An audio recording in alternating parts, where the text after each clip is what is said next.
Hola, buenas tardes, ¿cómo están? Bueno, vamos a desarrollar nuestra clase número 2 de la materia estabilidad y resistencia de los materiales, materia correspondiente a las carreras de Ingeniería Eléctrica y Metalúrgica de la Universidad Nacional de Hurlingham. Esta segunda clase corresponde al segundo semestre del año 2026.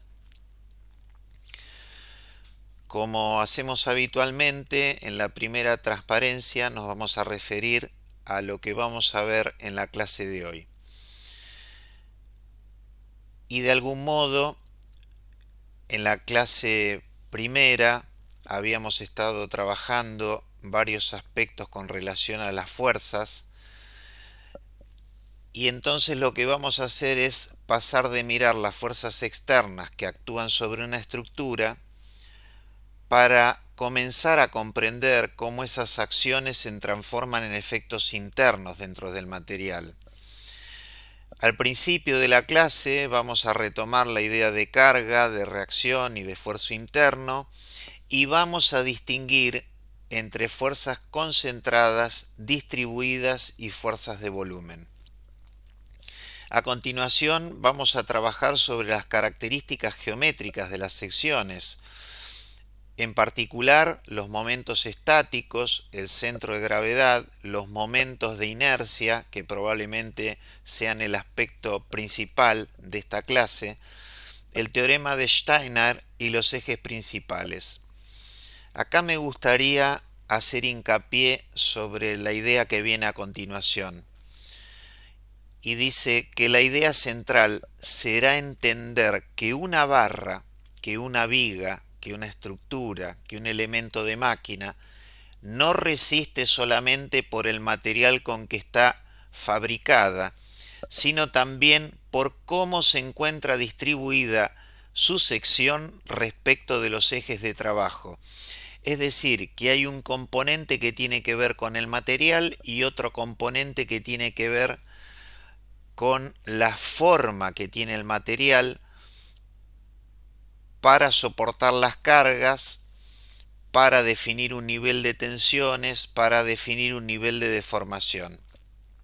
Entonces, esa distribución geométrica va a ser clave para interpretar más adelante cuando veamos los fenómenos de flexión, torsión y en más profundidad rigidez estructural. Bueno, esta imagen ya la habíamos comentado en la primera clase. Lo único que acá tenemos marcado los temas que vamos a desarrollar en nuestra segunda clase, en la clase correspondiente a este video.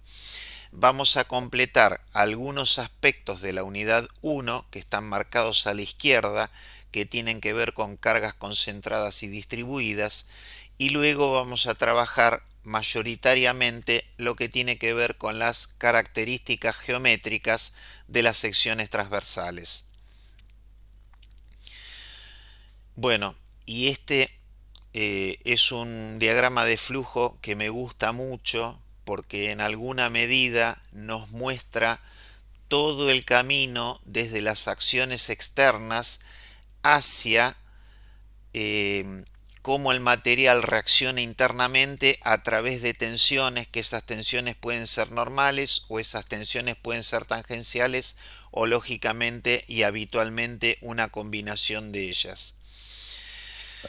¿Sobre qué estuvimos trabajando hasta el momento? Básicamente estuvimos trabajando sobre cargas aplicadas y reacciones en los apoyos e hicimos el equilibrio global de, por ejemplo, cuando estuvimos trabajando con el problema en el cual resolvimos o determinamos las reacciones de la escalera que estaba apoyada en el suelo y contra una pared formando un ángulo de 53 grados, seguramente recordarán ese problema. Y ahora, y tenemos marcado con relación a las solicitaciones internas, cómo es la geometría de la sección a través del área, a través de los momentos de inercia, que esas características geométricas van a actuar sobre las tensiones que generan las solicitaciones internas. Bueno, entonces al principio de esta segunda clase vamos a ver otra mirada sobre las fuerzas y vamos a recordar en principio que fuerza es toda causa que es capaz de modificar el estado de movimiento o la forma de un cuerpo, y como seguramente ya lo habremos comentado en otra oportunidad, en una materia como esta vamos a trabajar básicamente con lo que tiene que ver con el estado de movimiento de un cuerpo. Bueno, en principio, ¿qué podemos decir? Que hay muchas cosas por comentar todavía con relación a las fuerzas, ya que las fuerzas que actúan sobre un cuerpo pueden generar efectos externos y efectos internos. Los efectos externos los podemos observar como las fuerzas aplicadas, P, como la que estamos observando en el gráfico de acá arriba a la izquierda, y las reacciones en los apoyos que no están dibujados en este gráfico. Los efectos internos tienen que ver con las tensiones y las deformaciones que se distribuyen en el material. Y bueno, un aspecto importante es que hay una relación entre las tensiones y las deformaciones que depende de las propiedades mecánicas del material, entre una de ellas el módulo de elasticidad longitudinal o módulo de Young, que lo vamos a indicar habitualmente con la letra E mayúscula.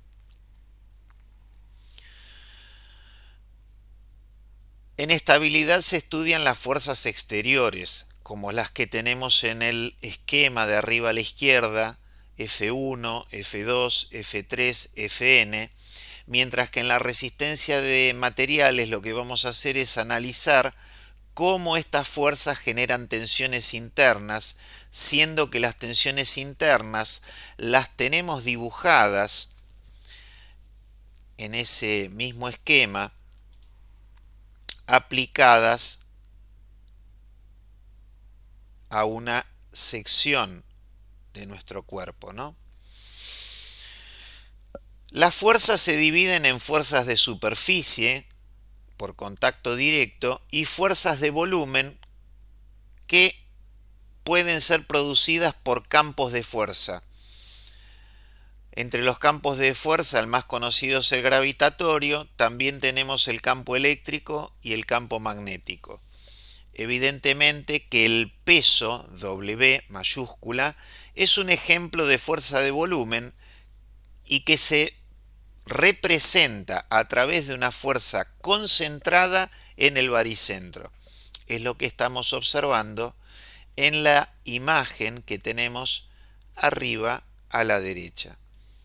Tenemos el camión con su peso W aplicado al centro de gravedad, y sobre las ruedas, evidentemente, vamos a tener las reacciones R1 y R2.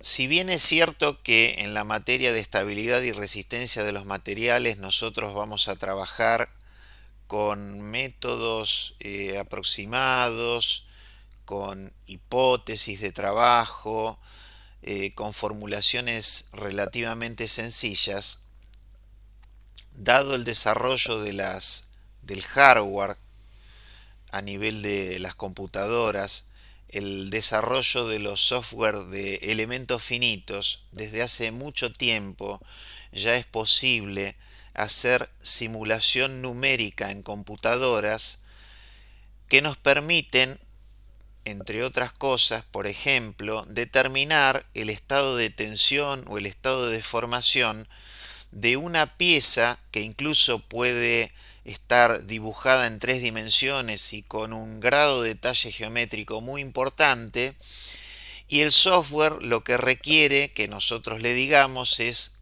cuál es la forma en la cual esa pieza está vinculada, de qué material está constituida y cuáles y dónde están aplicadas las cargas.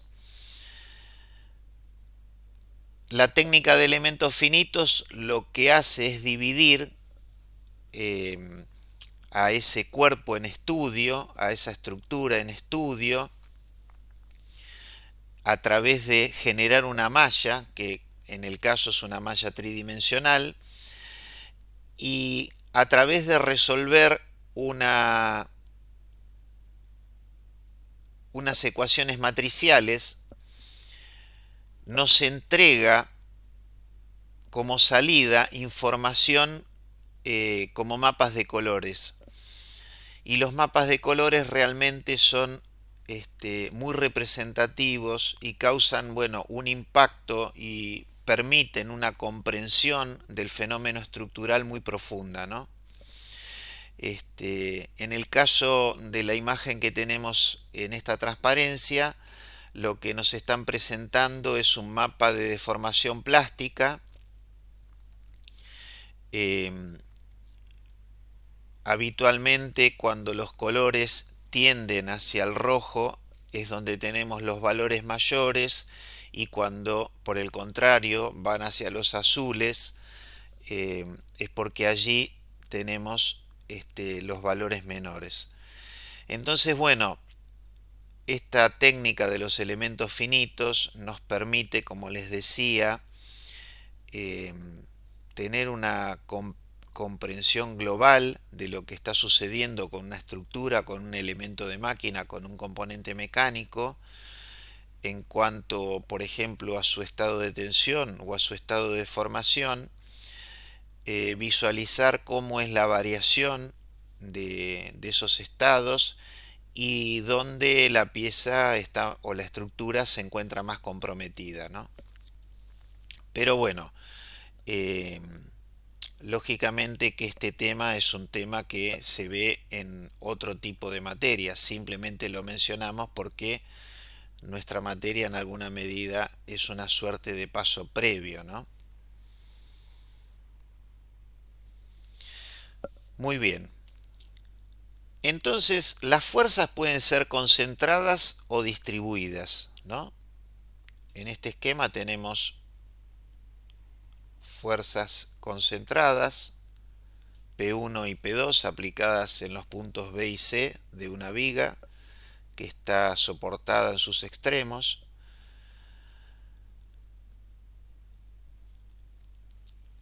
O también podemos tener cargas distribuidas, como es el caso de este esquema que está en el centro de esta imagen, en donde, bueno, nosotros tenemos que pasado el punto B tenemos una distribución uniforme de la carga distribuida, y luego tenemos una distribución que va aumentando en forma lineal, tal que, bueno, en esta zona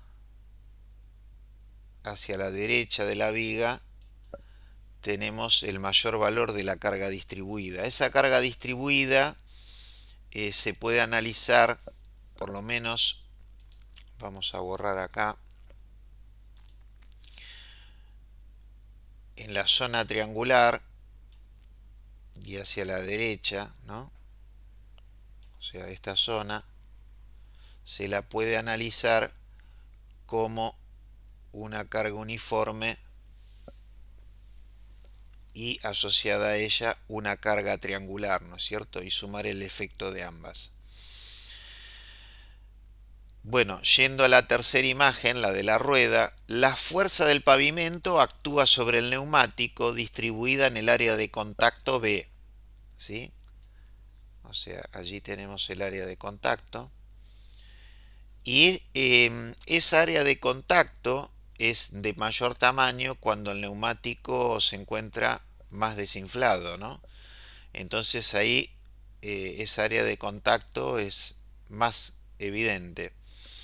Y bueno, cuando uno analiza el vehículo como un todo, si esa área es muy pequeña respecto de las demás dimensiones, la fuerza distribuida se puede reemplazar por una resultante concentrada que está designada en la imagen como R. Bueno, la resultante R permite modelar el efecto de una fuerza distribuida como si fuera una sola fuerza concentrada. Y bueno, la resultante R lo que produce es el mismo efecto mecánico o un efecto mecánico similar al de la fuerza distribuida. Este criterio también nosotros lo podemos aplicar en contactos muy pequeños, como los que suelen ocurrir entre una bola de acero templado y la pista correspondiente de del rodamiento en el cual esa bola está trabajando, ¿no es cierto? Y a pesar de que el área de contacto sea mínima, dada la dureza que tienen ambos componentes, es decir, que son muy poco deformables, la fuerza sigue siendo distribuida y puede representarse también mediante una fuerza equivalente. Por eso, en esta imagen prácticamente no se observa esa zona de contacto y en esta de la derecha es como si nos hubiesen hecho un zoom, ¿no? En la zona de contacto entre la esfera y la pista. Respecto de las cargas distribuidas tenemos tres categorías. La primera, la distribución en línea, ¿no? Ustedes imaginen un puente colgante. En un puente colgante nosotros tenemos dos cables suspendidos. De esos cables suspendidos, acá estaríamos viendo uno, ¿no? De esos cables suspendidos bajan otros cables dispuestos en forma vertical que se vinculan a las tablas por donde uno va caminando, ¿no es cierto? Entonces tenemos evidentemente dos sistemas iguales y paralelos. Entonces sobre ese cable suspendido lo que actúa es una fuerza distribuida en forma lineal a lo largo de toda su longitud y que está representada allí con como W, en donde W, que es una fuerza por unidad de longitud, se mide en newton sobre metro, ¿no es cierto? Bueno, en el segundo caso, nosotros podemos pensarlo como una represa, ¿no? De este lado, del lado derecho de la imagen tenemos la represa, del lado izquierdo tenemos el agua. Evidentemente a mayor profundidad tenemos mayor presión, por eso el perfil que tenemos, que va creciendo desde la superficie del líquido hacia la zona más profunda. Y bueno, cuando una fuerza actúa distribuida sobre un área se expresa como fuerza por unidad de superficie, que en el caso de los fluidos se habla de presión y en el caso de los sólidos se habla de tensión. La unidad en el sistema internacional es el pascal, siendo que un pascal es igual a un newton por metro cuadrado. Sin embargo, en nuestra materia, en resistencia de materiales, vamos a utilizar los megapascales por dos razones. Porque un megapascal es igual a un newton por milímetro cuadrado y habitualmente en ingeniería, por lo menos en ingeniería mecánica, trabajamos con las dimensiones en milímetros. Entonces, esto resulta adecuado a las dimensiones típicas de las secciones, les decía por un lado, y por otro lado, porque los valores de resistencia que presentan los metales se adecua mejor expresarlos en valores de megapascales, ¿no? Porque si no serían números enormes. Bueno, en tercer lugar tenemos la distribución en volumen y ahí tenemos que pensar el caso de estructuras muy pesadas como esta que estamos observando en la imagen que se encuentra en voladizo y en ese caso tenemos que considerar la distribución del peso a lo largo de toda la estructura. Fíjense que por la forma que tiene la estructura, acá también tenemos una variación en la distribución de la carga que está representada a través de los vectores, que fíjense que a medida que nosotros vamos de izquierda a derecha, la longitud del vector representativa de la carga distribuida en volumen va disminuyendo su longitud. La intensidad de la fuerza gravitatoria es el peso específico donde ρ por g, en donde ρ es la densidad y g es la aceleración de la gravedad. En el sistema internacional de unidades, cuando uno multiplica el peso específico por la gravedad, nos da newton por metro cúbico. Y bueno, esto ya creo que también lo hemos comentado en la clase anterior, pero lo volvemos a reafirmar ahora. El peso es con diferencia la fuerza distribuida más frecuente en el análisis estructural.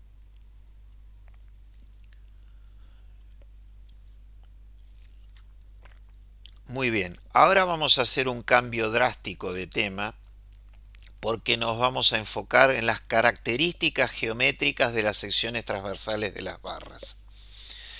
Y entonces, cuando nosotros trabajemos con las solicitaciones, principalmente con la flexión y con la torsión, vamos a requerir conocer ciertas propiedades geométricas de las secciones transversales de las barras o de las vigas que se conocen como momentos de inercia. Fíjense que en esta transparencia tienen presentadas una fórmula correspondiente a la torsión que dice que la tensión tangencial máxima es igual al momento torsor.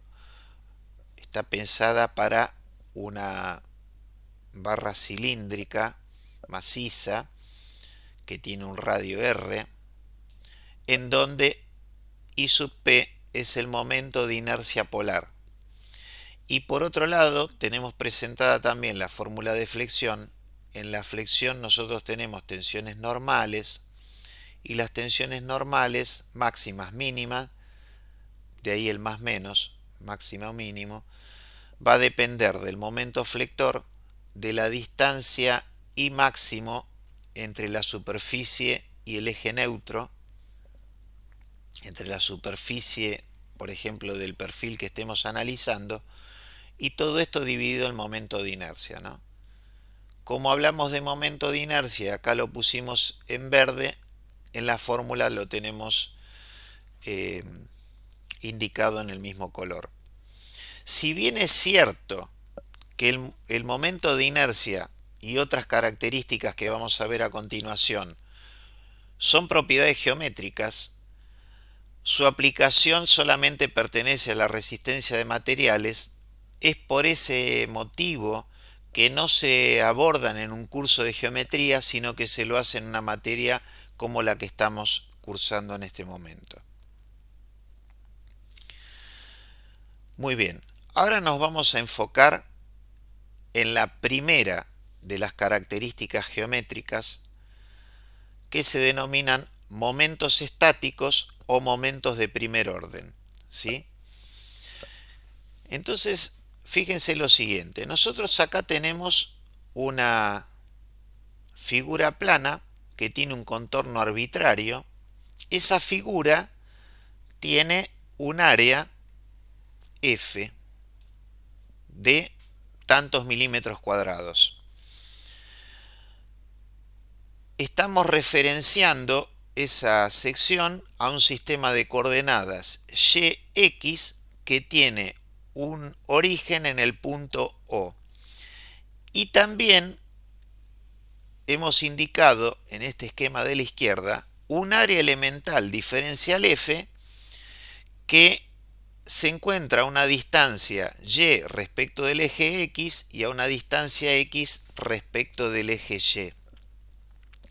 Entonces lo que nosotros queremos analizar son dos integrales.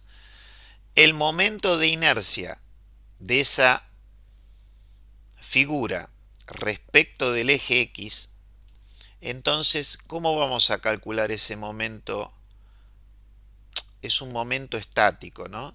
El momento estático de la figura respecto del eje X lo vamos a determinar a través de hacer una sumatoria de el producto entre la distancia y por el diferencial de área, ¿sí? En alguna medida lo que estamos haciendo es una sumatoria de momentos de los diferenciales de área respecto del eje X. Entonces los brazos de palanca evidentemente son las alturas Y. Ahí tenemos el momento de inercia, el momento estático, perdón, respecto del eje X. Y esa integral la vamos a hacer a lo largo de toda el área F, ¿sí? Hablábamos de una sumatoria cuando esa sumatoria, al trabajar con elementos diferenciales, el número crece muchísimo y bueno, esa sumatoria se transforma en un integral, ¿no es cierto? Y por otro lado, y del mismo modo, tenemos el momento estático respecto del eje Y.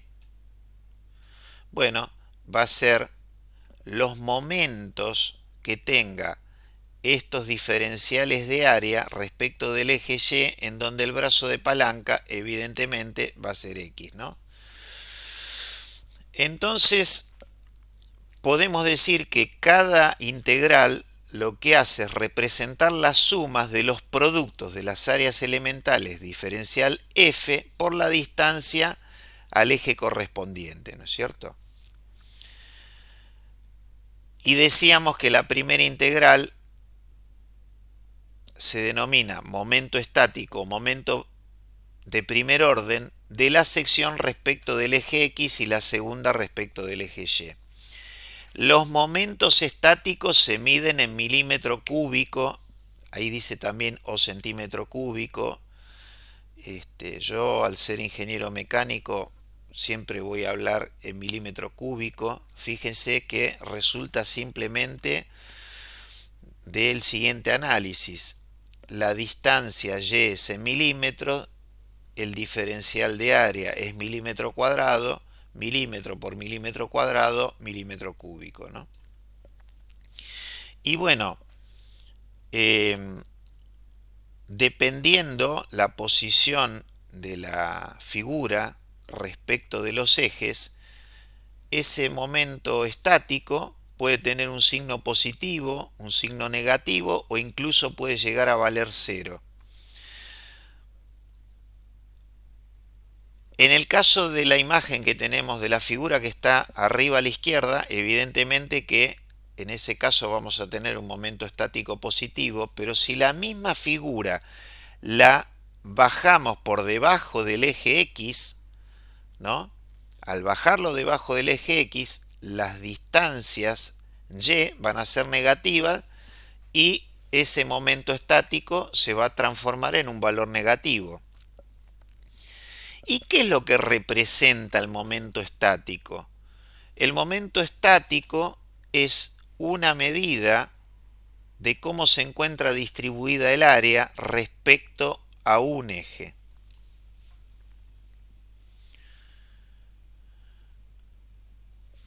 En la transparencia que sigue vamos a empezar a trabajar con la figura de la derecha. Se las voy a comentar un poquito antes de pasar allí. La figura es la misma, podría haber sido otra, no importa. ¿Qué es lo que cambia? Que ahora tenemos dos sistemas de coordenadas. Sistemas de coordenadas que son paralelos entre sí. Uno, uno interior, por decirlo de alguna manera, Y2, X2, y otro un poco más exterior, Y1, X1, el primero con origen en el punto O2, el segundo con origen en el punto O1, y vamos a analizar, por ejemplo, en sentido vertical. El elemento diferencial de F se encuentra a una distancia Y1 respecto del eje X1 y se encuentra a una distancia Y2 respecto del eje X2. Por otro lado, los ejes X2 y X1 se encuentran a una distancia B. Entonces, fíjense el análisis que vamos a hacer. Nos vamos a plantear el momento estático respecto del eje X2, ¿sí? que era el más externo, perdón, es el interno, ¿no es cierto? Sx2 es el eje interno. Entonces, ¿a qué va a ser igual? A la integral a lo largo del área f de y2 por diferencial f. Pero ¿qué sucede? Y2 nos lo podemos plantear como y1 menos b, ¿sí? Como y1 menos b. Entonces, si nosotros distribuimos, nos queda una integral, primero, que sería la integral a lo largo de f de y1 por diferencial f, y ese no es otro que el momento estático respecto del eje x1, y en el otro caso nos queda v por diferencial f, ¿sí? Bueno, de manera similar se puede trabajar con el momento estático respecto del eje y2. ¿Qué significa esto? Que al mover un eje en forma paralela, el momento estático varía en una cantidad igual a f por d, es decir, a una cantidad que es el producto del área de la figura por la distancia desplazada d. De la primera de las dos expresiones, la voy a marcar acá, se deduce que se puede elegir un valor de b tal que el momento estático respecto del eje x2 sea igual a 0. Y el eje donde el momento estático es nulo se llama centroidal o baricéntrico. Y su posición viene dada por lo siguiente. Fíjense que si yo estoy trabajando con la ecuación de arriba, ¿no? Hago Sx1 menos Bf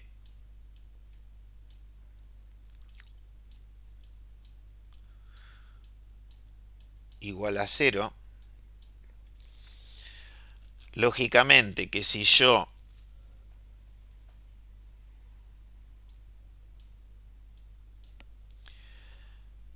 determino el valor de b que me hace satisfacer esa igualdad, ese valor de b se corresponde con la altura del centro de gravedad, y sub c, y es igual al cociente entre el momento estático respecto del eje 1 dividido el área f.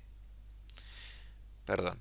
El momento estático respecto del eje 1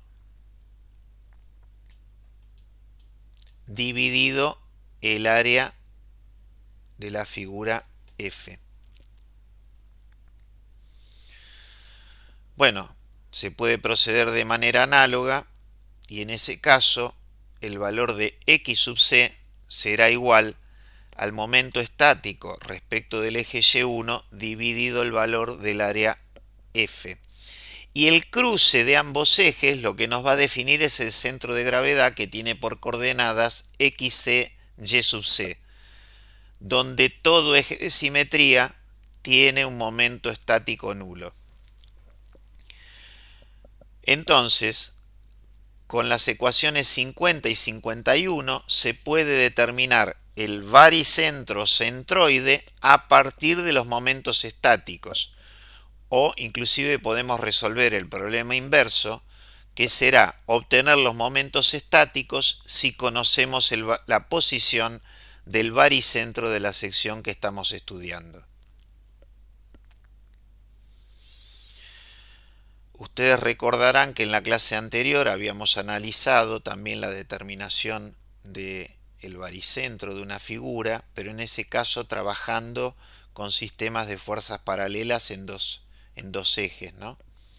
Bueno, esta es otra manera que lo habíamos comentado también en la clase anterior que íbamos a analizar. Bueno, vamos a ver un ejemplo.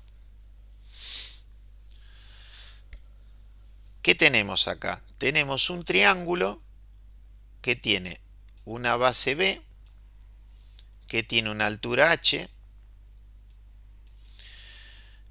y que la base del triángulo está apoyada en el eje x1, ¿sí? Entonces, lo que vamos a hacer es determinar el momento estático del triángulo respecto del eje x1, ¿no? Es decir, aplicar esta ecuación que la vimos anteriormente. Ahora, vamos a trabajar con un área elemental, que es la que está rayada acá, que dado que su altura diferencial y1 es muy pequeñita, la podemos considerar que es un rectángulo. Entonces, el área de ese rectángulo es un área diferencial, lógicamente, y va a ser igual a C por diferencial de y sub i. ¿Sí? Entonces, bueno, lógicamente, ¿cuál es nuestra idea? Esto incluirlo acá, ¿no? Por un lado. Después, ¿qué sucede? Nosotros podemos trabajar por semejanzas de triángulos del siguiente modo. Fíjense, nosotros tenemos el triángulo grande y acá arriba tenemos un triángulo pequeño, ¿no? Entonces, por semejanza, nosotros podemos decir que la base del triángulo menor C es a la base del triángulo mayor B, este término que está acá, como la altura del triángulo menor, que es todo el valor de h menos y1, dividido la altura del triángulo mayor, que es h. De acá podemos despejar el valor de C. Entonces, el diferencial de área decíamos que es C por diferencial y sub 1 y C tiene este valor. Cuando reemplazamos la 54 y 53 en la 52, nos resulta la ecuación 55, que si la trabajamos y la resolvemos, llegamos a que el momento estático respecto del eje x1 es b por h cuadrado sobre 6. Muy bien, para sacar la posición en altura del centro de gravedad tendremos que dividir este valor por el área, y el área es la base por la altura dividido 2, de manera tal que la coordenada y sub c del centro de gravedad de esa figura triangular se encuentra a una altura h sobre 3, es decir, donde se encuentra el punto C. Entonces, como resultado de la resolución de este problema, lo que vemos es que el centroide C, decíamos, se encuentra a 1/3 de la altura respecto de la base. Bueno, ahora vamos a aplicar esta metodología, pero ya para una figura compuesta. Una figura que está constituida del lado izquierdo por un triángulo, en el centro por un rectángulo y a la derecha por un medio círculo, ¿no? ¿Y qué queremos hacer? Queremos determinar la posición del centro de gravedad de la figura compuesta. El centro de gravedad lo hemos indicado con la letra C en verde porque así está indicado en el gráfico. Entonces, ¿qué necesitamos para eso? Necesitamos definir un sistema de coordenadas, que es el y1, x1. Fíjense que el eje x1 está apoyado sobre la base del triángulo y del rectángulo, y el Y1, perpendicular al anterior, se corresponde con esta línea que comparten un lado del rectángulo con un cateto del triángulo, ¿sí? De las tres figuras conocemos los centros de gravedad: C1 para el triángulo, C2 para el rectángulo, C3 para el medio círculo. Entonces, el momento estático de esa figura compuesta respecto del eje x1 será igual al valor del área del triángulo F1 por la altura de su centro de gravedad YC sub 1 más el área del rectángulo F2 por la altura de su centro de gravedad YC sub 2 más el área del mediocírculo F3 por la altura de su centro de gravedad YC sub 3. Entonces fíjense lo siguiente: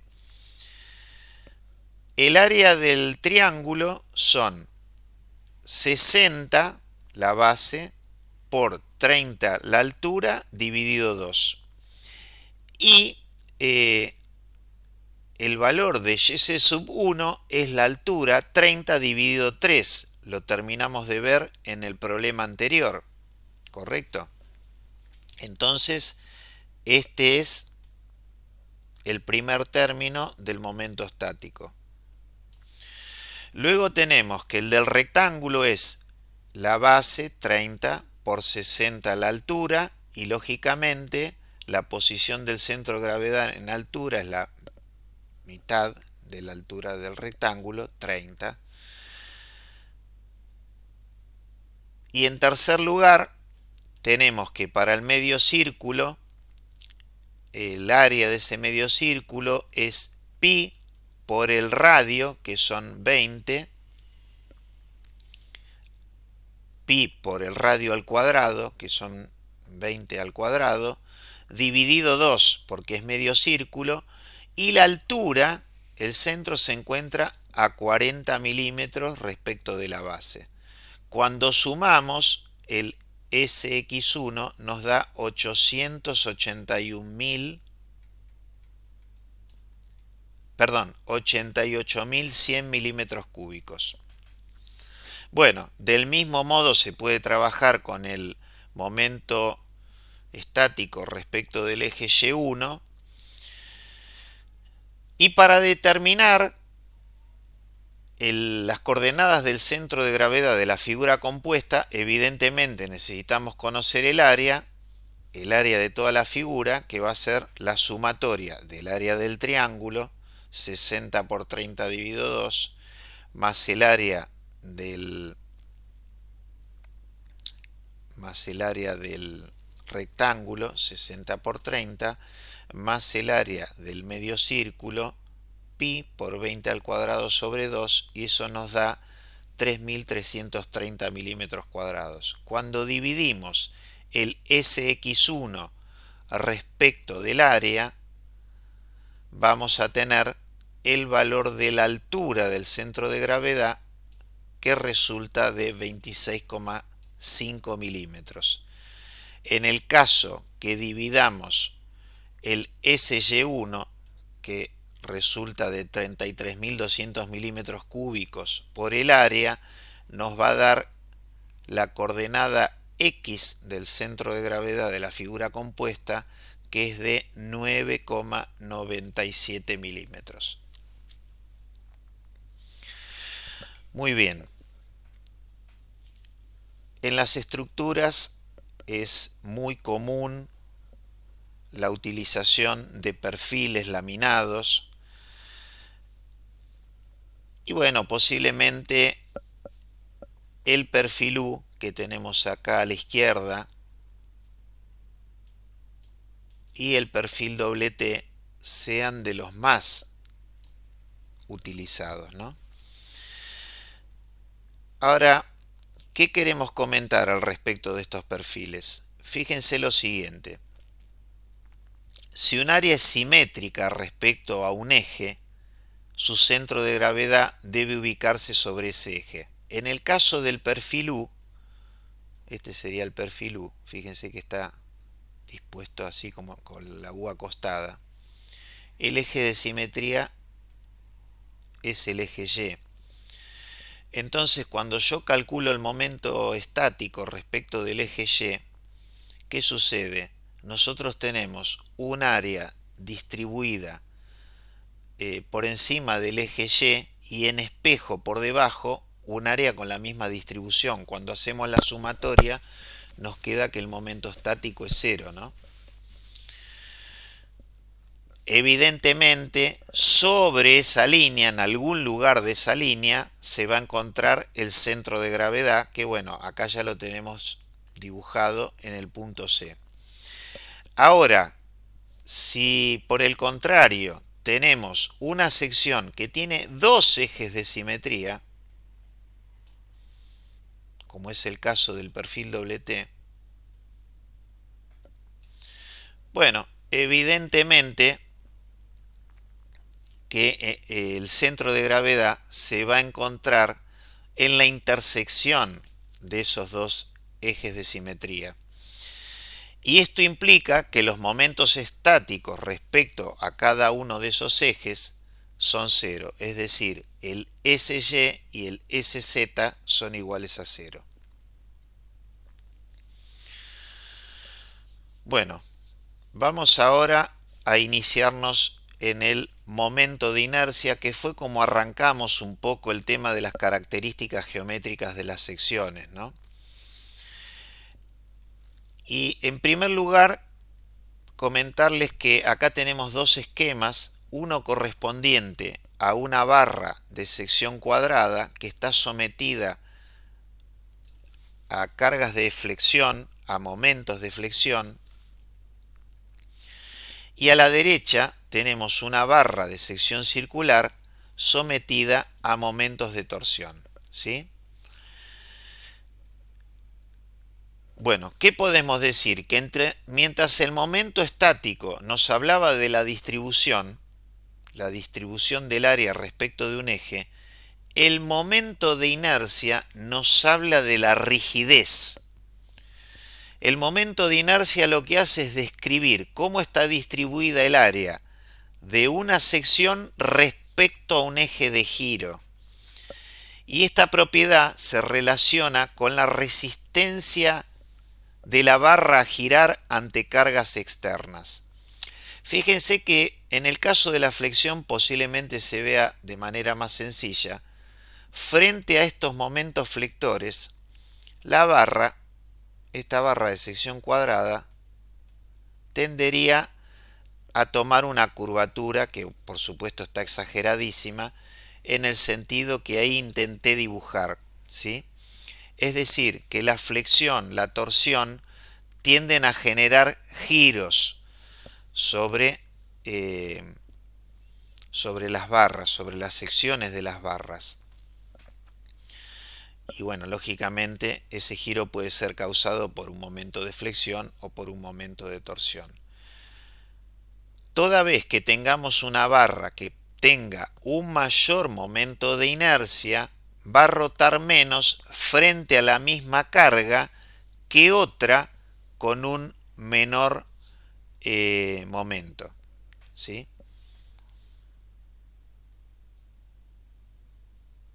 Estamos hablando de momentos de inercia. Bueno, creo que en esta imagen se ve, salta a la vista esta situación que estamos comentando. ¿Qué tenemos acá? Podemos pensar que se trata de una viga de madera como las que se suelen utilizar en los techos, ¿no? Esa viga de madera tiene una sección rectangular. En la imagen de arriba está apoyada en dos extremos, con la particularidad que su parte, digamos, de menor espesor está dispuesta en sentido vertical, y bueno, siendo que hay dos personas paradas en el centro, como tiene un momento de inercia reducido, por decirlo de algún modo, lo que sucede con esa viga de madera es que esa viga se flexiona, se curva, ¿no? Por eso vemos esta deflexión.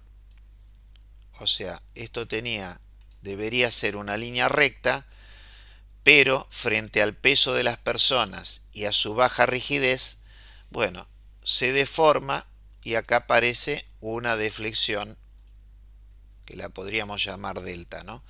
Ahora,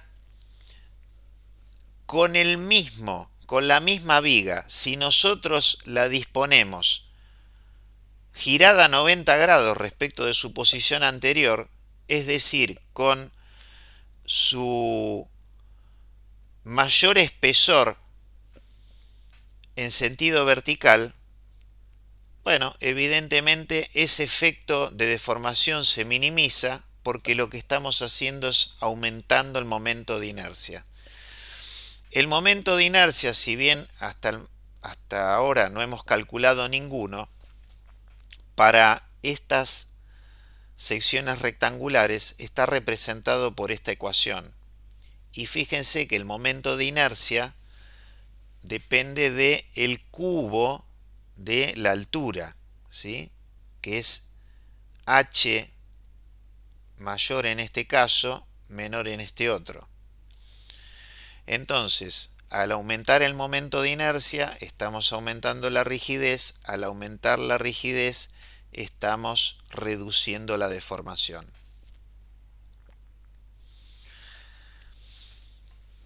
Entonces, como complemento a los momentos estáticos, vamos a analizar las cuatro integrales que siguen. Estos son momentos de inercia. Momento de inercia respecto del eje X, momento de inercia respecto del eje Y, momento de inercia respecto de los ejes X y a este se lo denomina producto de inercia, momento centrífugo o momento de inercia acoplado. Y en cuarto lugar tenemos el momento de inercia polar, que es un momento respecto de un punto. Bueno, observen lo siguiente. Acá tenemos que los diferenciales de área están multiplicados, en el caso del I sub X, por una distancia al cuadrado. Entonces tenemos milímetro cuadrado por área milímetro cuadrado. Acá vamos a tener milímetros a la cuarta, ¿no es cierto? Los momentos de inercia se miden en milímetros a la cuarta. Una cosa importante que me estoy olvidando de comentar, o son dos en realidad, a los momentos estáticos se los llaman también de primer orden, a los momentos de inercia también se los denomina como momentos de segundo orden. Y les comento que en los libros el momento de inercia se designa indistintamente con la letra I mayúscula o con la letra J, ¿no? Bueno, vamos a trabajar con un ejemplo que es este que tenemos en esta transparencia. Lo que buscamos va a ser calcular el momento de inercia centrífugo de ese cuarto de circunferencia de radio R respecto de los ejes X y Y, ¿sí? Entonces, acá tenemos la integral correspondiente al momento de inercia centrífugo. Lo vamos a resolver por medio de una integral doble. Fíjense que en el caso del eje X, los límites de integración van entre 0 y R, y en el caso del eje Y, los límites de integración van entre 0 y donde termina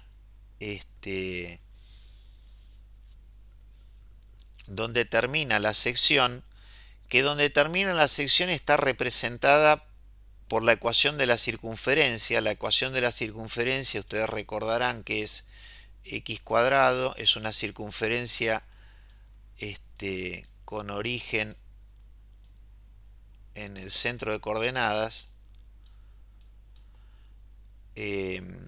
x cuadrado más y cuadrado es igual a r cuadrado, tal que, como decíamos que queríamos poner el límite de integración para el eje y, bueno, será la raíz de r cuadrado menos x cuadrado.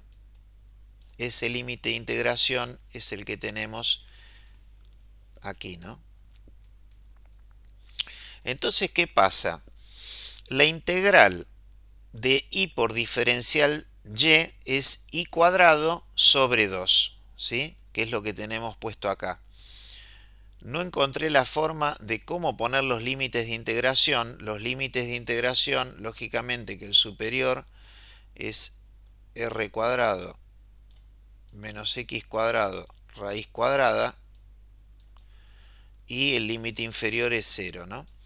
Entonces, cuando reemplazamos el límite superior en y cuadrado, nos queda r cuadrado menos x cuadrado dividido 2, ¿no? Después, cuando pasamos a la línea inferior, bueno, el 2 se sacó por fuera de la integral, la x, acuérdense que teníamos del momento centrífugo, nos quedaban x diferencial x, el x se distribuyó hacia el interior de lo que nos había resultado de la primera integral y nos queda, bueno, r cuadrado por x menos x cubo y, bueno, el primer término sería r cuadrado x cuadrado sobre 2 y el segundo es menos x a la cuarta dividido 4. Cuando uno reemplaza x por el radio, finalmente nos queda que el momento centrífugo de un cuarto de círculo de radio r es un octavo del radio a la cuarta. Bueno, vamos a analizar a continuación el teorema de Steiner. Y para eso, y de algún modo de manera similar a como ya lo hicimos con relación a los momentos estáticos, acá tenemos una figura con un perímetro arbitrario que tiene su centro de gravedad en el punto C. Sobre ese punto C tiene apoyado un sistema de coordenadas y sub c y x sub c, que son un sistema de coordenadas correspondientes al centro de gravedad. Y a su vez, también tenemos otro sistema de coordenadas yx más externo que está separado, que es paralelo al anterior y cuya distancia entre los ejes x es a y entre los ejes y es b. Entonces, el teorema de Steiner o de los ejes paralelos nos dice que el momento de inercia respecto a otro eje paralelo es igual al momento de inercia baricéntrico más el área por el cuadrado de la distancia entre ambos ejes. ¿Qué quiere decir eso? Que el momento de inercia J,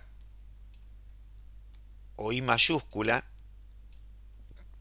es igual al momento de inercia respecto de un eje paralelo que pasa por el baricentro más el área de la sección en estudio multiplicado por el cuadrado de la distancia que separa ambos ejes.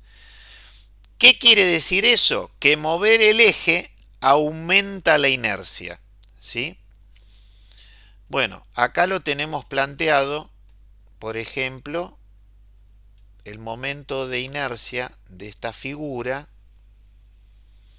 respecto del eje X y decimos que es el momento de inercia respecto del eje baricéntrico XC más el valor del área multiplicado por el cuadrado de la distancia que separa ambos ejes, que es a al cuadrado, ¿sí? Entonces, J es el momento de inercia respecto del eje paralelo desplazado. JG es el momento de inercia respecto del eje centroidal o baricéntrico. Centroidal o baricéntrico son sinónimos. A es el área de la superficie.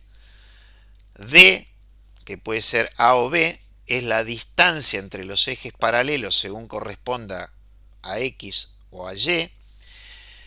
Y bueno, ¿qué surge del análisis de la ecuación? Que el J mínimo es el J baricéntrico, ya que cuando ambos sistemas de coordenadas coinciden, D es igual a 0 y ahí tenemos el valor mínimo para el momento de inercia.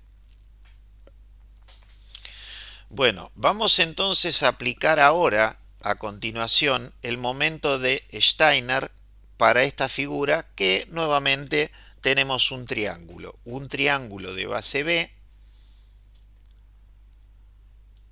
y altura h, en donde nuestro triángulo está apoyado, uno de sus catetos, su base, está apoyado sobre el eje x1 y que bueno, acá tenemos la posición de su centro de gravedad y asociado a su centro de gravedad tenemos tenemos el sistema de coordenadas yx que es paralelo al sistema de coordenadas y1, x1. Entonces, ¿qué es lo que queremos hacer en este ejemplo? Determinar el producto de inercia o el momento centrífugo del triángulo rectángulo de la figura respecto a los ejes que coinciden con sus catetos, ¿no? Entonces, lo primero que vamos a hacer es separar el elemento de área diferencial F, en donde el diferencial F está considerado en principio como un cuadrado que tiene diferencial x1 como base y diferencial y1 como altura. Pero sin embargo, para ese elemento diferencial, y sub 1 no varía porque están todos a la misma altura. Entonces lo que vamos a hacer es calcular el producto de inercia para la franja AB, ¿sí? Que no está rayada, pero es decir, vamos a trabajar sobre toda esta franja, en vez de hacerlo con el cuadrado, ¿no? Por eso acá dice momento de inercia centrífugo de la franja AB. Entonces, como lo que nos está variando ahí es el valor de x1, y el valor de x1 puede variar desde 0 hasta c, tenemos acá, por fuera de la integral y1 por diferencial de y sub 1, integral con límites de integración, el inferior en 0 y el superior en c, porque bueno, la integración lo hacemos a lo largo de este elemento de área. Y bueno, la integral de x1 diferencial de x1 nos va a dar x1 al cuadrado sobre 2 y cuando reemplazamos el límite superior nos va a quedar c cuadrado sobre 2. Así como lo habíamos analizado previamente, por semejanza de triángulos, sabemos que el valor de c está dado por la ecuación 80, ¿no? Muy bien. Entonces, si nosotros reemplazamos el valor de c dado por la ecuación 80 en la 79, nos queda la ecuación 81, que es la que tenemos acá abajo. ¿Y qué es lo que se ve acá? Lo que nos falta es hacer la integral, digamos en sentido vertical. Todo esto es constante. Ahora vamos a integrar entre 0 y h, porque esa es la variación que tiene y sub 1. Los elementos de diferenciales y sub 1 van a ir variando su altura. Y bueno, cuando hacemos esta integral, nos queda finalmente el momento centrífugo del triángulo respecto del eje de los ejes x1 y y1 igual a d cuadrado por h cuadrado sobre 24. Muy bien, si nosotros ahora quisiéramos determinar el momento de inercia centrífugo respecto de los ejes y y x, lo que tenemos que hacer es a ese momento, al x1, y1, le tenemos que restar la coordenada del centro en x, del centro de gravedad, la coordenada en y del centro de gravedad y multiplicarla por el área, ¿no? Eso es lo que nos dice el teorema de Steiner. En realidad, acuérdense que en el teorema de Steiner este segundo término está del otro lado, ¿no? Acá lo pasamos restando. Entonces tenemos d cuadrado h cuadrado sobre 24 menos la posición xc. La posición xc va a ser b sobre 3. La posición yc va a ser h sobre 3 y el área va a ser b por h cuadrado, b por h dividido 2. De manera tal que cuando hacemos esta cuenta nos queda que el producto de inercia respecto de los ejes baricéntricos resulta ser menos b cuadrado h cuadrado sobre 72, es decir que para esta figura el momento de inercia centrífugo tiene signo negativo. Y eso inclusive se puede determinar a partir del tamaño de las áreas. Fíjense que en los cuadrantes, ¿dónde tenemos los cuadrantes negativos? Acá tenemos positivo, negativo. O sea, el cuadrante 4 es 1. Después tenemos el cuadrante 2, que es positivo, negativo, ¿no? Bueno, fíjense que si nosotros dividimos en 4, las áreas más grandes son esta y esta. Por eso tenemos que el momento centrífugo nos da con signo negativo.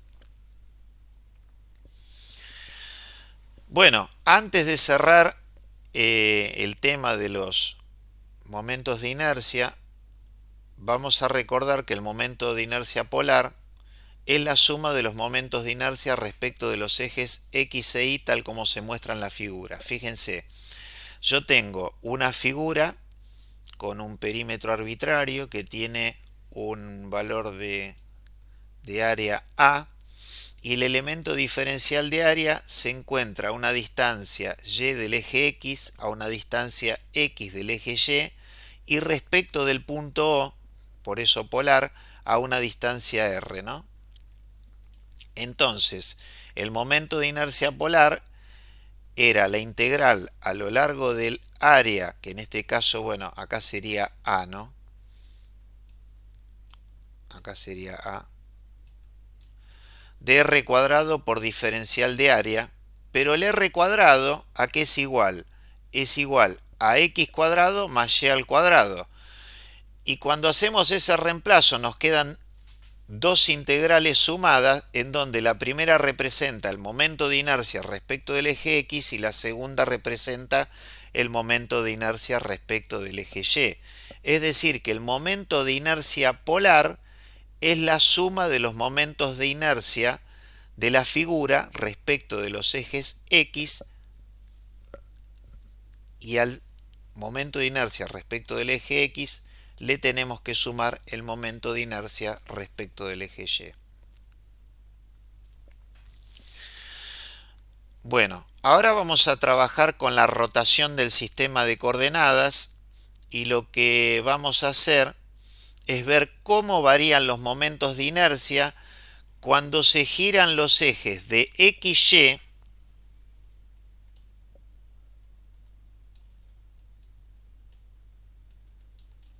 a V, ¿no? Cuando se giran un ángulo alfa. O sea, los dos sistemas de coordenadas tienen el mismo origen, lógicamente, ¿no?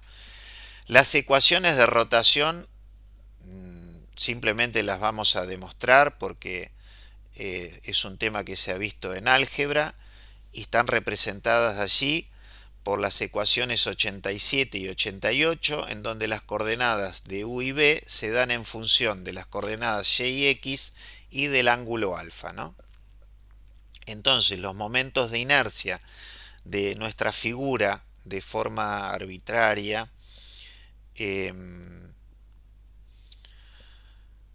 respecto de los ejes u y b, bueno, están dadas por las ecuaciones 89, 90 y 91, momento de inercia respecto del eje u, momento de inercia respecto del eje b y el momento centrífugo respecto de los ejes u y b. Entonces, si en estas ecuaciones reemplazamos las ecuaciones de rotación de coordenadas, llegan a las ecuaciones 92, 93 y 94, ¿sí? Es decir, tenemos la variación del momento de inercia I sub u, por ejemplo, en función de conocer los momentos de inercia respecto del eje X, respecto del eje Y respecto de ambos ejes, es decir, el centrífugo, en función del ángulo alfa, ¿sí? Acá tenemos la ley de variación de los tres momentos de inercia.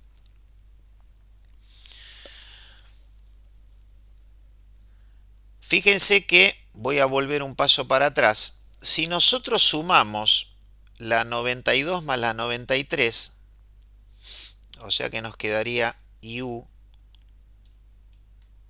más IB,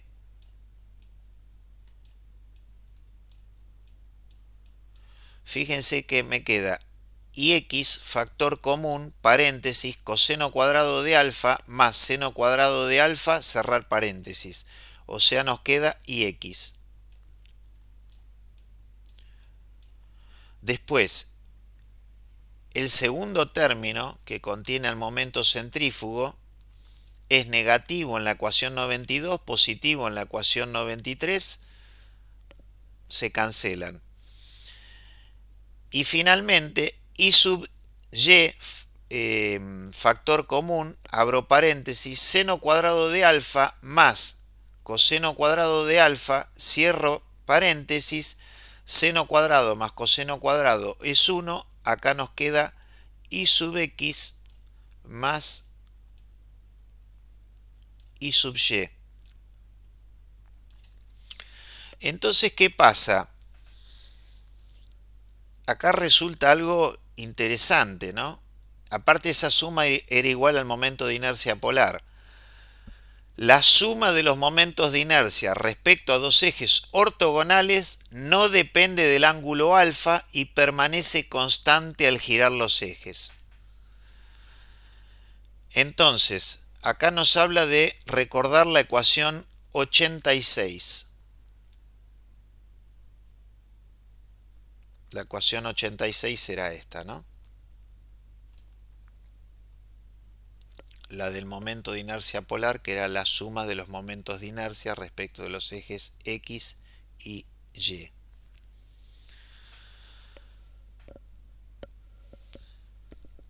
Bueno, si nos quisiéramos plantear un ejemplo sencillo, podríamos, a partir de la ecuación 95, determinar fácilmente el momento de inercia del círculo, ya que por razones de simetría podemos decir que el momento de inercia en X va a ser igual al momento de inercia en y ambos van a ser la mitad del momento de inercia polar, ¿no? Para una geometría sencilla como puede ser un círculo tal cual decíamos. Ahora, ¿qué pasa? Cuando nosotros variamos el ángulo de giro, evidentemente que las magnitudes de IU e I sub B varían, mientras la suma permanece constante. Si eso es así, tiene que haber un ángulo en el cual uno de los dos momentos alcance un valor máximo, mientras el otro en el mismo momento alcanza un valor mínimo, tal que la suma de esos dos valores va a ser igual, bueno, decíamos, al momento de inercia polar. esa suma permanece constante independientemente de cuál sea el ángulo. Pero lo que no permanecen constantes son los valores individuales de I sub u e I sub b. Entonces, para hacer esa determinación del momento de inercia máximo y mínimo, lo que tenemos que hacer es derivar la ecuación de I sub u respecto de alfa e igualar la derivada a cero, ¿no? O sea, esta ecuación que está acá, la 92, la derivamos respecto de alfa y la igualamos a cero. Por supuesto que el desarrollo no lo vamos a hacer acá, lo pueden consultar en el apunte. Cuando hacemos eso, llegamos a esta ecuación. Llegamos a la ecuación, a una ecuación que nos dice que la tangente del ángulo doble de alfa es igual a 2 veces el valor del momento centrífugo dividido la resta del momento de inercia respecto del eje Y menos el momento de inercia respecto del eje X. Entonces, cuando alfa, en esas ecuaciones que vimos anteriormente, la 92, la 93, adquiere el valor dado por la 96, uno de los momentos va a tomar el valor máximo, el otro va a tomar el valor mínimo, y en tanto que el producto de inercia va a resultar nulo. Y es así que los ejes respecto de los cuales el producto de inercia es nulo y los momentos de inercia son extremos se llaman ejes principales. Y si al mismo tiempo son baricéntricos, los vamos a llamar ejes principales centroidales, que tienen la característica que ya comentamos un poquito atrás, que tienen un momento estático nulo, lo que significa que el eje pasa por el centro de gravedad. Los momentos de inercia máximo y mínimo nosotros los podemos calcular mediante estas fórmulas. Fíjense que entre el máximo y el mínimo lo único que cambia es este signo. Y bueno, tenemos una componente que está dada por la semisuma o por el promedio en realidad de Ix e I sub y. Y bueno, ahí tenemos la ecuación que nos da, tenemos las ecuaciones que nos dan los valores de I máximo e I mínimo. Bueno, desde el punto de vista geométrico, una vez dibujada la sección y luego de indicar la posición de los ejes principales, es relativamente sencillo establecer cuál corresponde al momento máximo y cuál al mínimo, ¿no? Posiblemente esto que estamos comentando lo estamos haciendo en referencia a esta imagen sencilla que tenemos aquí, ¿no? Bueno, acá claramente lo que vemos es que el eje Y es un eje de simetría. Si es un eje de simetría, evidentemente sobre ese eje de simetría se va a encontrar el centro de gravedad.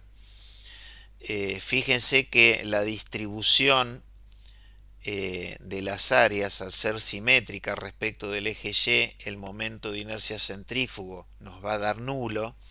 Y por otro lado, el área está más alejada, la distribución del área está más alejada respecto del eje X, por lo cual el momento de inercia de esa figura respecto del eje X va a ser el máximo, mientras que respecto del eje Y va a ser el mínimo, ¿no es cierto?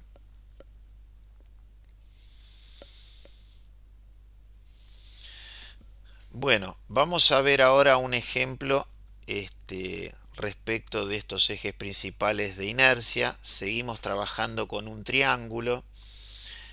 Sobre ese triángulo de base B y de altura H y con baricentro en el punto O, en donde tenemos el sistema de coordenadas Yx, vamos a trabajar con el sistema de coordenadas V que está rotado un ángulo alfa, ¿no es cierto? Entonces, para poder aplicar las fórmulas 96, 105 y 106, ¿no? La 96 es esta, 105 y 106 son estas otras dos.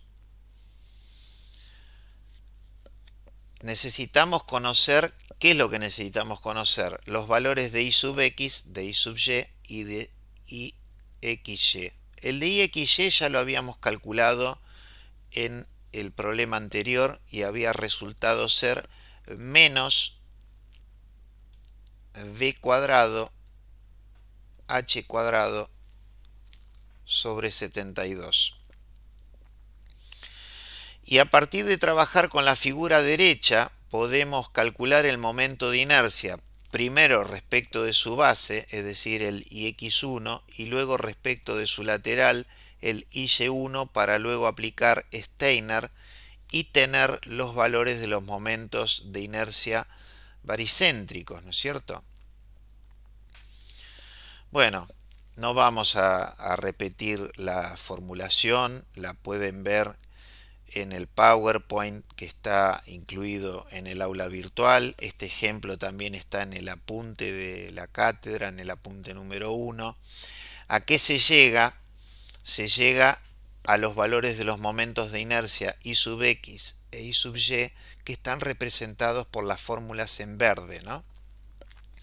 Cuando nosotros incluimos el valor de la ecuación IXY dado por la 83, de I sub x dado por la 111 y de I sub y dado por la 112 en la ecuación correspondiente a la 96, en el caso que consideremos para simplificar que el triángulo tiene una base igual a la altura, nos resulta un ángulo alfa de 45 grados y las ecuaciones 105 y 106, es decir, estas dos, 105 y 106, se transforman para el caso del triángulo en la ecuación 113 que tenemos aquí abajo, ¿no?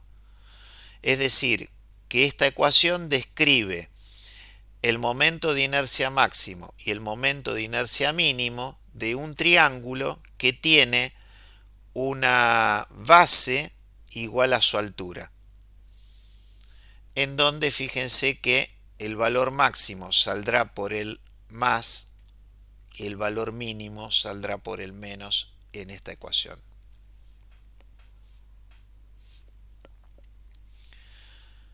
Bueno, si quisiéramos valores numéricos, lógicamente tendríamos que darle valores concretos a la base y a la altura, ¿no? Bueno, vamos a trabajar ahora sobre un ejemplo que es un perfil L de alas iguales que tiene alas de 101,6 milímetros y un espesor de 6,4 milímetros. Este perfil responde a la norma Iram-Yas U500-558. ¿Qué es lo que queremos hacer? Nosotros queremos hacer o queremos determinar el área, queremos determinar el momento estático, la coordenada y sub g del baricentro, el momento I sub x respecto a la base y el valor baricéntrico respecto del centro de gravedad, ¿sí? Para comparar los valores que están indicados en la norma, que en la norma están contenidos para los distintos perfiles normalizados, todas esas variables, con los que nos surgen del cálculo, pero lógicamente que para simplificar nuestros cálculos vamos a considerar que nuestro perfil ángulo no tiene radios, es decir, no presenta los radios R1 y tampoco presenta el radio R, ¿no? Es decir, que está constituida básicamente por rectángulos, ¿sí? O sea, nuestro perfil va a tener esta forma, ¿no? Sin radios. Entonces lo primero que vamos a hacer es determinar el área de toda la sección, ¿no? Vamos a ver. 101,6 por 6,4 correspondería a una de las alas. De la otra ala nos quedan los 101,6, le tenemos que restar el espesor y luego multiplicarlo por 6,4 y nos da el área correspondiente a nuestro perfil ángulo de alas iguales. Nos da 1259,5 milímetros cuadrados. Bueno, yo no se los comenté, pero en los libros de resistencias de materiales hay tablas en donde para las figuras geométricas más conocidas están dadas las fórmulas de los momentos de inercia, de los momentos estáticos, y bueno, lógicamente uno va a hacer uso de esas tablas para poder resolver los problemas con mayor facilidad. Entonces, en el caso de un rectángulo que tiene una base B minúscula y una altura h minúscula, si queremos determinar el momento estático respecto de su base, podemos acudir al libro de Nash, y en el libro de Nash nos dice que el momento estático respecto de la base es igual al producto de la base por la altura al cuadrado dividido 2.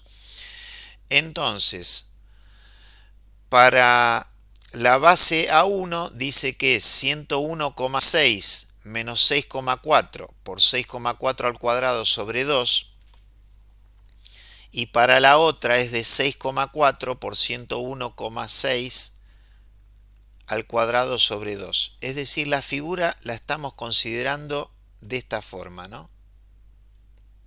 Así. Entonces, déjenme ver una cosa. Este sería A1 y este de acá sería A2. Entonces, para el A2 es 6,4 la base por la altura, que es 101,6 dividido 2.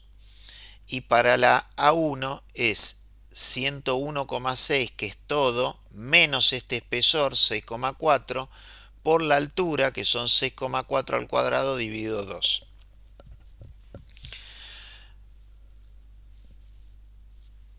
Entonces, lógicamente que para obtener el momento estático de todo el perfil tenemos que sumar estos dos valores, y cuando sumamos los dos valores tenemos el momento estático del perfil L respecto de la base. Y cuando lo dividimos por el área, que habíamos calculado anteriormente, lógicamente vamos a tener la altura del centro de gravedad, que nos da 27,77. Respecto del momento de inercia, bueno, el momento de inercia, la fórmula del momento de inercia para un rectángulo también la obtenemos del libro de Nash. En este caso es V por h cubo sobre 3. Hacemos un razonamiento análogo, es decir, vamos a determinar el momento de inercia de la figura A1 respecto de la base, o del rectángulo A1 respecto de la base, el momento de inercia del rectángulo A2 respecto de la base, luego vamos a sumar los dos. Y claro, como nosotros queremos determinar el momento de inercia baricéntrico, al momento de inercia de toda la figura respecto de la base le vamos a tener que restar el producto del área por la coordenada en altura del centro de gravedad al cuadrado, es decir, y sub g al cuadrado, ¿no? Y finalmente este momento de inercia baricéntrico respecto del eje X nos da 127,4 centímetros a la cuarta. Bueno, perdón, acá tengo un error, ¿no? No son centímetros, son milímetros a la cuarta. No, disculpen. Como di un número muy grande, acá lo transformamos en centímetros. Centímetros a la cuarta, ¿no? Bien. Y bueno, para finalizar, fíjense que acá está el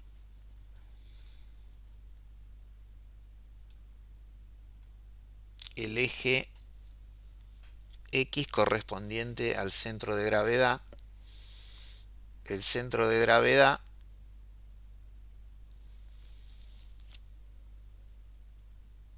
nosotros lo teníamos planteado como que se encontraba a, déjeme ver, estaba acá, 27,77 milímetros. En la norma está en centímetros, o sea, 2,78 posiblemente. No, bueno, a nosotros nos dio 2,78, en la norma dice 2,71. El área en la norma dice que son 12,8 centímetros cuadrados, a nosotros nos dio 12,6 centímetros cuadrados. Y por ejemplo, el momento de inercia baricéntrico, según la norma, es de 125,5 centímetros a la cuarta y a nosotros nos dio 127,4 centímetros a la cuarta. Y bueno, acá tenemos una nota que dice que la diferencia porcentual entre el momento de inercia baricéntrico indicado en la norma y el estimado por aproximación geométrica, acuérdense que nosotros no tuvimos en cuenta los radios, es decir, nosotros consideramos que la figura es así. Bueno, esa diferencia nos dio de más 1,5%, ¿no? O sea, es una aproximación bastante buena. Bueno, ¿qué pasa en el caso de áreas compuestas? Para obtener el momento de inercia de una figura compuesta, lo que se hace es descomponer en figuras simples y aplicar el teorema de Steiner.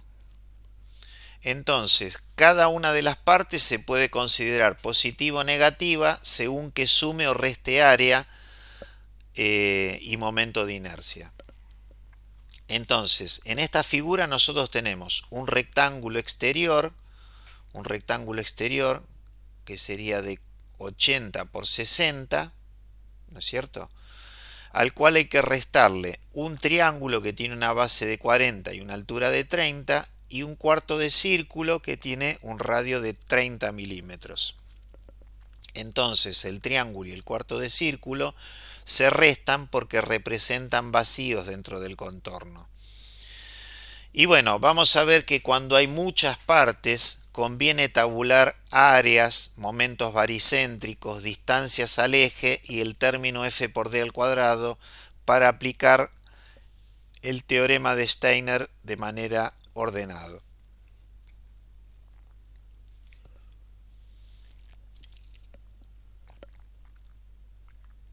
Bueno, para cualquiera de las partes el momento de inercia sobre el eje deseado por el teorema de Steiner será igual al I sub g más f por d al cuadrado. Y si, lógicamente, tenemos una figura compuesta, el I de la figura compuesta será la sumatoria de los I sub g más la sumatoria de los f por d cuadrado. En donde las distancias son las distancias que hay entre el centro de gravedad, yo les digo por la notación que vamos a utilizar, esto está extraído del libro de Merriam, distancia sub x significa la distancia que hay al eje x, ¿sí? Por eso el subíndice.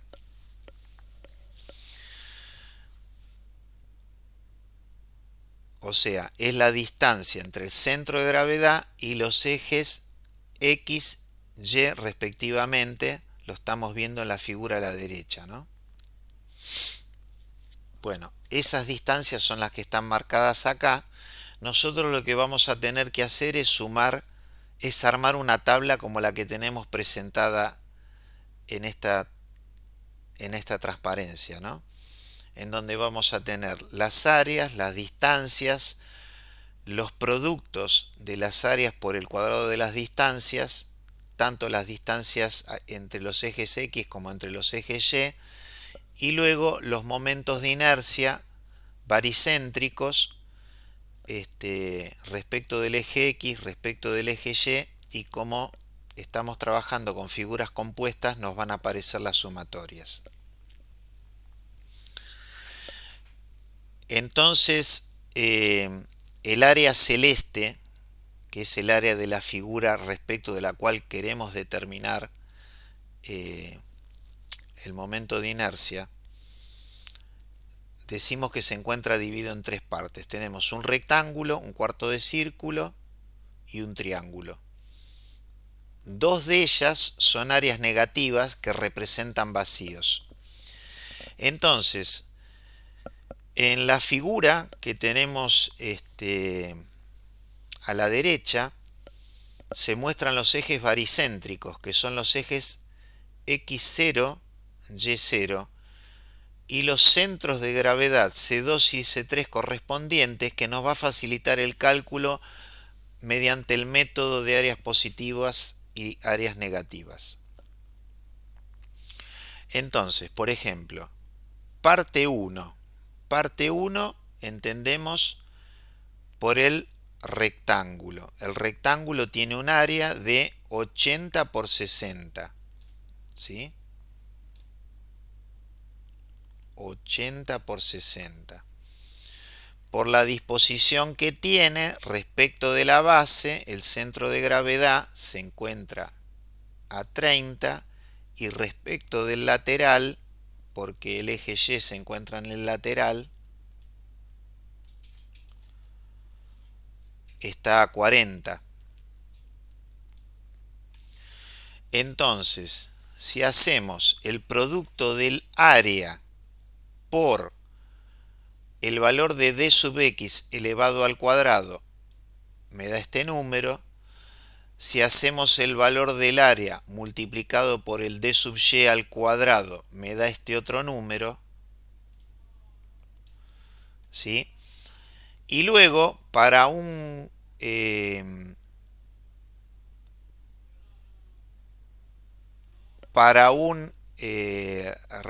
rectángulo, el momento de inercia baricéntrico está dado por esta ecuación.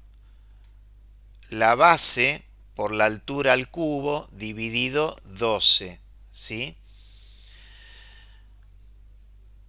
Y en el caso del I sub y es la altura por la base al cubo dividido 12. Bueno, eso con relación al rectángulo.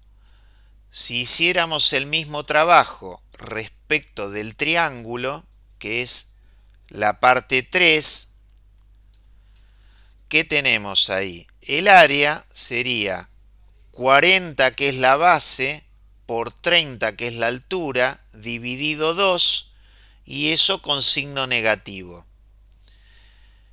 El d sub x sería la distancia entre el centro de gravedad y la base en sentido vertical.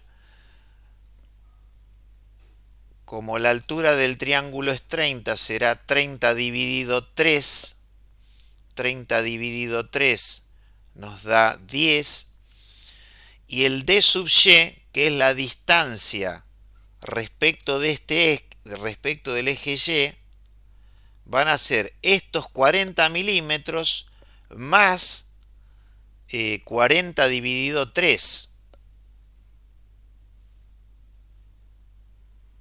O bueno, acá está planteado de otra manera. Dicen que es, perdón, es correcto, ¿no? Es 80 y esto está de este lado, el centro de gravedad está de este lado, entonces va a ser esto 40 y le tengo que restar 40 dividido 3, ¿no? Muy bien, entonces cuando yo hago el área por esta distancia d sub x al cuadrado, tengo este valor. Cuando yo hago el área por esta distancia d sub y al cuadrado, tengo este otro. Y fíjense que, lógicamente, como tenemos que sacar esas áreas, le pusimos signo negativo. En el caso de los triángulos, el momento de inercia baricéntrico respecto del eje X está dado por la base por la altura al cubo dividido 36, ¿no? En el otro, bueno, se invierten. Acá tenemos la altura y esta es la base elevado al cubo. Un trabajo similar habría que hacer con el círculo y luego, básicamente, lo que uno tiene que hacer es realizar la sumatoria. Para determinar el momento de inercia de la figura respecto del eje X, tenemos que sumar los momentos de inercia baricéntricos, que son estos tres que tenemos acá, es decir, 1,37 por 10 a la sexta, más la sumatoria de las áreas por los d sub x al cuadrado, que es este valor que está acá, 2,68 por 10 a la sexta. Y allí tendremos, con la suma de ambos términos, el momento de inercia respecto del eje X.